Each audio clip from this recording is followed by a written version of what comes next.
Entering this World Cup, Germany was the tournament's biggest unknown.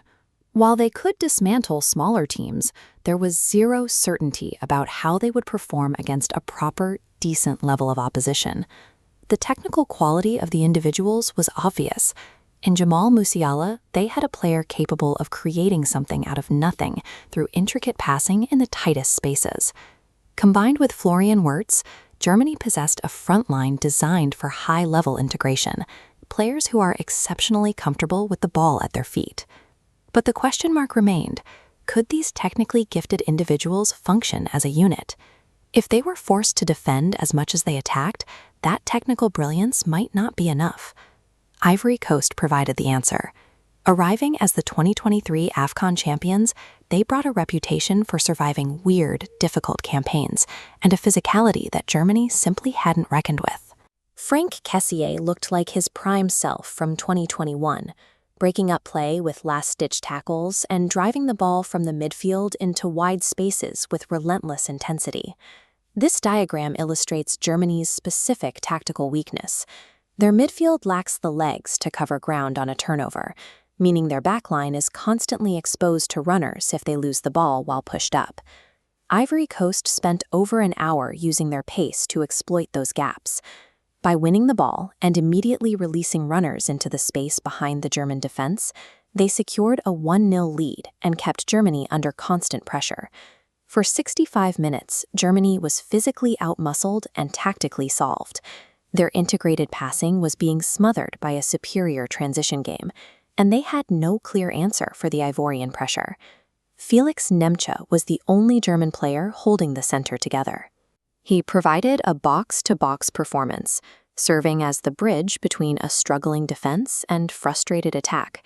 His ability to track back for crucial interceptions while still finding the vision to pass into open spaces kept Germany within striking distance, even as the game seemed to be slipping away. That ability to stabilize is what separated Germany from a team like Turkey.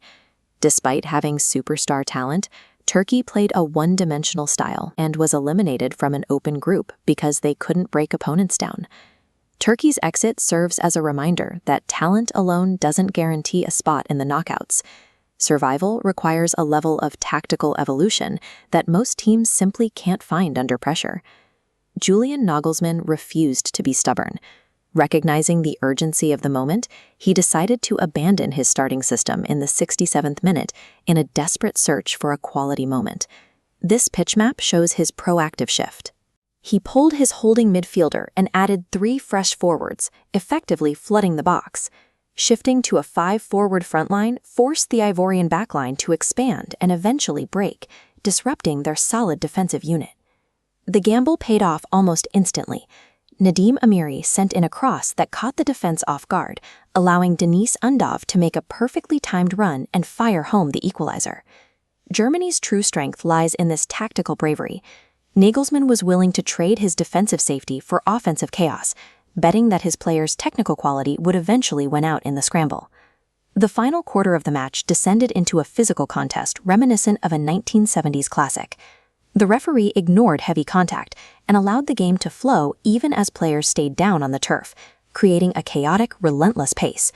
Ivory Coast had a massive chance to end it when Adingra broke through one-on-one.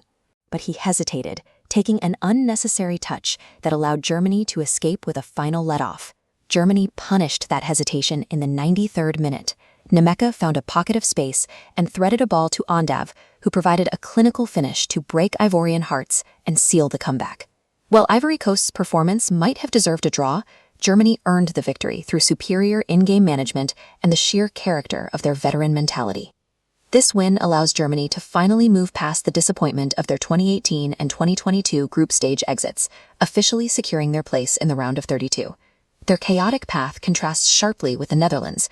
While Germany was scrambling for a result, Cody Gakpo and the Dutch were clinically destroying Sweden 5-0 by ruthlessly exploiting a naive high defensive line. But the focus now shifts to a looming blockbuster. If the brackets hold, Germany will face France in the round of 16, a matchup that promises to be an absolute cracker. Germany heads into the knockouts with their strengths and weaknesses on full display in a single match. They are a team that can be easily exposed by pace, Yet their tactical adaptability and tournament pedigree make them capable of beating anyone on their day.